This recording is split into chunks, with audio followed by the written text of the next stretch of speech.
I thought she was just making small talk. One simple question from a stranger nearly made me cry in aisle 7. My name is Lauren Whitmore, 32F, and I live in Raleigh, North Carolina. I was having one of those days where nothing was technically wrong, but everything felt heavy. Work was fine. Bills were paid. Health was okay.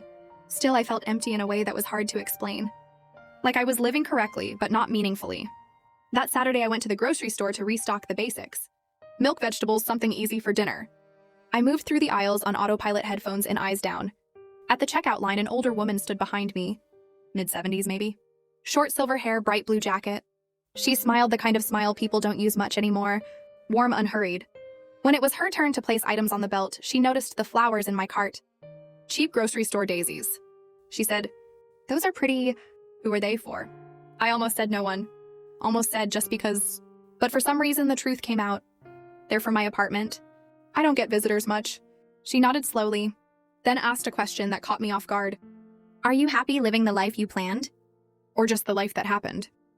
I laughed awkwardly. That's a deep question for a grocery store. She smiled. Best conversations usually happen in boring places. I paid for my groceries, but I couldn't stop thinking about her question. Outside, she was loading her bags into a small old car. I walked over without really knowing why. I said, "Can I ask you something?" She looked up.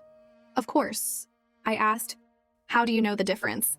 She leaned against her car for a moment, thinking. Then she said, "You feel tired in both lives, but only one makes you feel alive afterward." That hit harder than I expected. She told me her name was Evelyn. She spent most of her life doing what was practical. Safe job, safe marriage, safe choices. After her husband passed, she realized she had never asked herself what she wanted. So at 68, she started over. Volunteered, traveled, locally learned painting. Nothing dramatic, just honest. Before leaving, she said, "Don't wait for a loss to give you permission to change." Then she drove away. I sat in my car holding grocery bags and daisies, feeling like someone had gently shaken me awake. That week, I made small changes. I signed up for a pottery class I had bookmarked years ago. I stopped staying late at work just to look dedicated.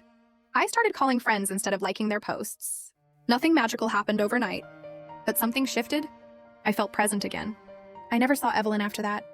But sometimes in the grocery store, I look around half expecting to see that blue jacket. I learned something important from a stranger who owed me nothing. Life doesn't usually break us to change us. Sometimes it just asks a quiet question and waits to see if we're brave enough to answer. If this story felt uncomfortably familiar, follow for more Reddit-style stories about ordinary moments that change everything.